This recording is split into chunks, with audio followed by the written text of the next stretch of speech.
നാളെ ബിഗ് ബോസിൽ ഇതുവരെ കാണാത്ത ടൈപ്പ് ഒരു നോമിനേഷനാണ്. എങ്ങനെയാണെന്ന് കൃത്യമായിട്ട് പറയാം. ഈ ഒരു നോമിനേഷൻ്റെ ഇടയ്ക്ക് അനുമോൾ സോഫയുടെ പുറകിൽ ഒളിച്ചിരിപ്പുണ്ട്, ആര്യനും കൂടെ ഒളിക്കുന്നു, അതുപോലെ പുറത്തെ മെയിൻ ഡോറിൻ്റെ അവിടെ നിന്ന് എത്തി വലിഞ്ഞ് നോക്കുന്നു, ഓരോരുത്തരുടെ പേര് വിളിക്കുമ്പോൾ അവർ ഞെട്ടുന്നു.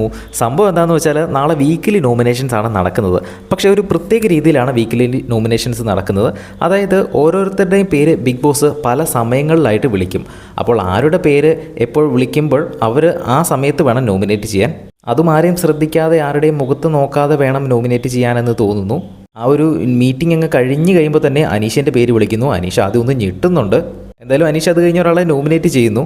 അത് കഴിഞ്ഞ് നെവിൻ്റെ പേര് വിളിക്കുന്നു, ആര്യൻ്റെ പേര് വിളിക്കുന്നു. നെവിൻ്റെ പേര് വിളിച്ച് കഴിയുമ്പോൾ നെവിൻ പറയുന്നത് PR-ൻ്റെ ബലത്തിൽ മാത്രമാണ് ഇവിടെ നിൽക്കുന്നത് എന്ന് പലരും പറയുന്നു. അപ്പോൾ അതെനിക്കൊന്ന് അറിയണമെന്ന് പറഞ്ഞ് നോമിനേറ്റ് ചെയ്യുന്നു. അത് ഉറപ്പായിട്ടും തന്നെ അനുമോൾ ആയിരിക്കും. അത് കഴിഞ്ഞ് അനുമോൾ പുറത്തെ സോഫയിൽ ഇരിക്കുമ്പോൾ അനുമോളെ എന്ന് വിളിച്ച് കഴിയുമ്പോൾ അനുമോൾ നോമിനേറ്റ് ചെയ്യുന്നു. ആ സമയത്ത് തൊട്ടടുത്ത് ആര്യൻ വന്ന് ഇരിപ്പുണ്ട് നോമിനേറ്റ് ചെയ്യുന്നതൊക്കെ കേട്ടുകൊണ്ട്. അപ്പോൾ ഇവർ നോമിനേറ്റ് ചെയ്യുമ്പോൾ തൊട്ടടുത്ത ആൾക്കാർക്കൊക്കെ വന്ന് ഇരിക്കാം കേട്ടോ. അവർ ആരെയാണ് നോമിനേറ്റ് ചെയ്യുന്നതെന്നൊക്കെ അറിയാനൊക്കെ പറ്റും.